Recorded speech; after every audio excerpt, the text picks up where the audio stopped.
detalye po ng ating mga ulat ngayong umaga. So ito na nga po, hindi daw bababa sa 421 flood control works ang natukoy na bilang po ng mga tinatawag po na ghost projects mula po sa kabuuang 8,000 projects na sinuri sa buong bansa. Sa makatwid, hindi lang pala Bulacan. Oh.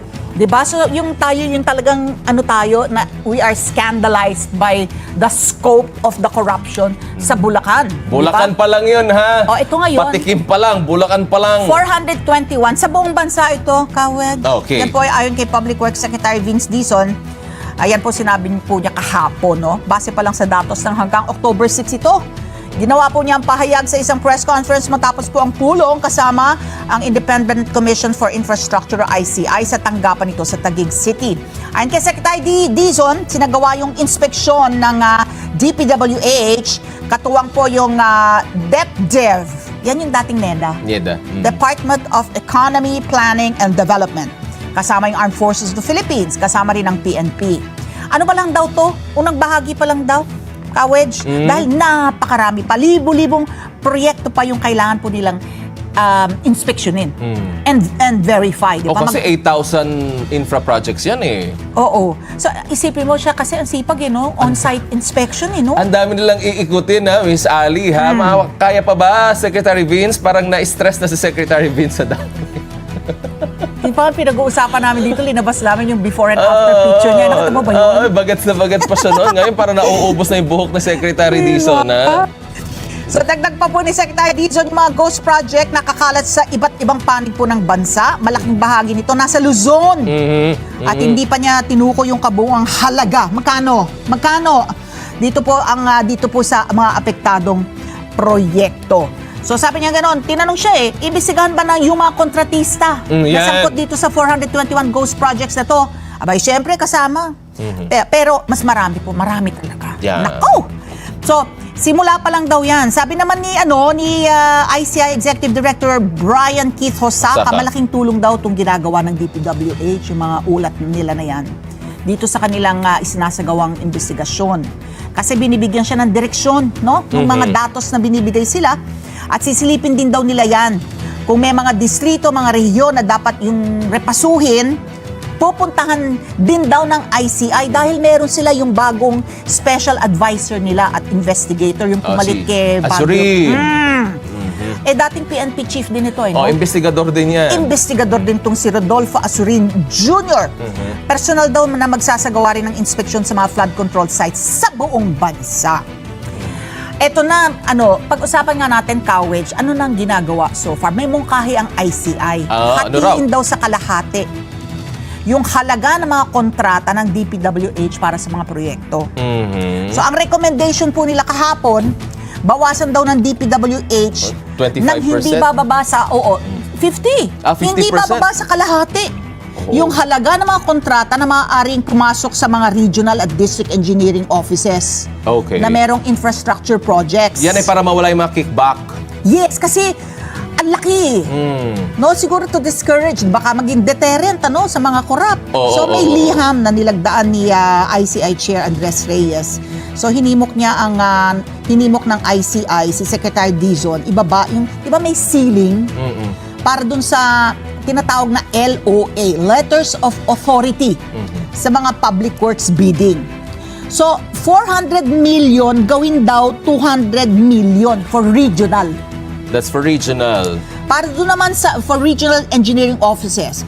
Doon naman sa district engineering offices, kung saan sila Bryce Hernandez, at sige Alcantara, kung saan sila nangulimbat, from 150 million, ang panukala, ibaba sa 75 million. Oy, ang laki nun Oo. Ang laki ng binahawas nun. At least ha, hindi bababa sa kalahati.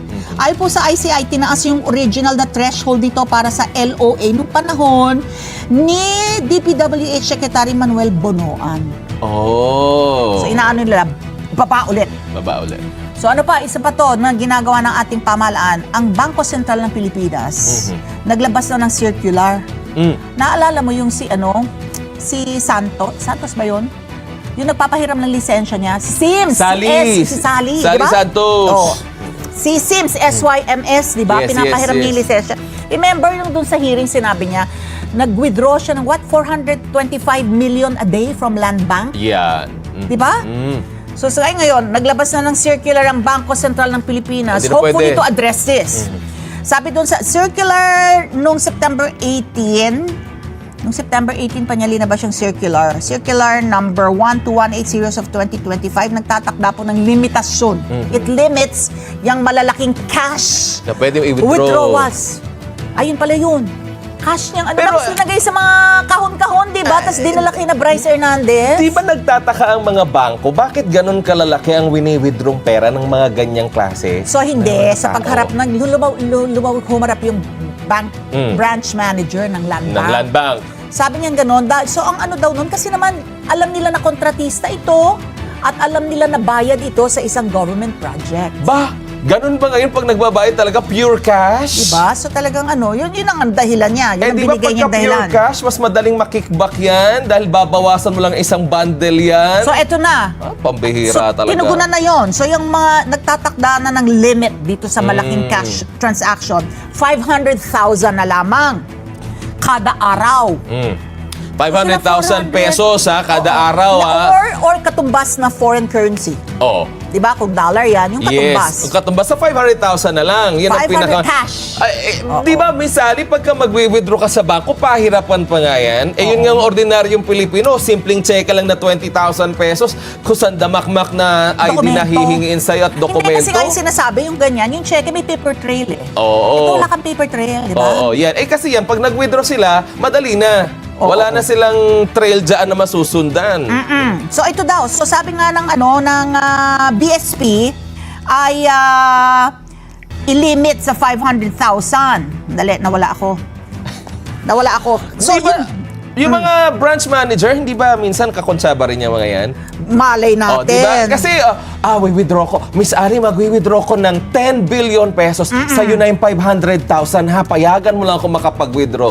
Di ba ganyan? Di ba usapan nga natin kahapon? Di kayo may mga internal partners din yung mga yan. Kasapakat. May mga kasabuat sa loob yung mga yan. Ito ang layunin niyan, Kawedge, mabawasan nga itong money laundering. At iba pang mga panganib na kaugnay ng paggamit ng cash. So, 500,000 or yung equivalent in foreign currencies, Yeah. dapat daw isagawa sa pamamagitan ng yung traceable channels, which means may paper trail ka. So, Masusundan. traceable. Cheque, online fund Yan. transfers, Yan. direct credit sa deposit accounts o Yan. digital payments. Correct. So, may maiiwan yan, matitrace mo yan. At maaring maabot ang limitasyon na yan sa iisang transaction. And you cannot get away na sa isang araw. Ay, hindi. Yung kung 1 million, yung hahatiin mo within the day. Or, yung sunod-sunod na transaction sa loob ng isang araw ng pagbabangko. Kahit i-divide mo sa several transactions in a day, hindi pa rin Hindi pwede. papayagan. Oh. Di ba? So, para sa mga withdrawal na lampas sa limitasyon na to, sabi po ng BSP, kailangan magsagawa ng tinatawag po na Supervised Financial Institutions, BSFIs, itong mga bangko na to, na ang hindi lamang bangko, basta BSFI, Enhanced Due Diligence o EDD. At kung kinakailangan maghain ng Suspicious Transaction Report. At pagkatapos makumpleto po yung EDD na yan, at maaari na rin payagan ng BSP ang malaking payout. More than 500,000. Pero may pinahirapan ka. Correct. Diba meron kang due diligence, enhanced due diligence. Kung makapagbibigay ang kliyente ng karagdagang dokumento o patunay ng lehitimong dahilan kung bakit kinakailangan mo yung more than 500,000 cash. Oh, di ba dapat may Within sapat the na day. reason bakit ka magwi-withdraw ng ganong kalaking pera? Ano reason? So ito, ano pa ang yung magsasagawa mamaya, ko sa iyo mamaya dito kasi meron kang ibabalita na iduduktong ko ito. Okay. Oh. Meron tayong hinandang bahagi ng pahayag ni Secretary Vince Dizon. Initial pa rin to lahat, no? Kasi ang dami nito, 1,000 proyekto tong kailangan i-validate. Pero yung initial na 8,000, na-validate na at pinresenta namin kanina yon. Out of that, 421 ang Ghost Project. Meron tayong breaking news, Kawed. Oy, ito ho ha, kapapasok lamang na balita, Land Transportation Office Chief Vigor Mendoza II Itinalaga bilang chairman ng Land Transportation Franchising and Regulatory Board o LTFRB. Kinumpirma ito ni Mendoza sa isang panayam. Ayon kay Mendoza, nakatakda siyang manumpa ngayong araw.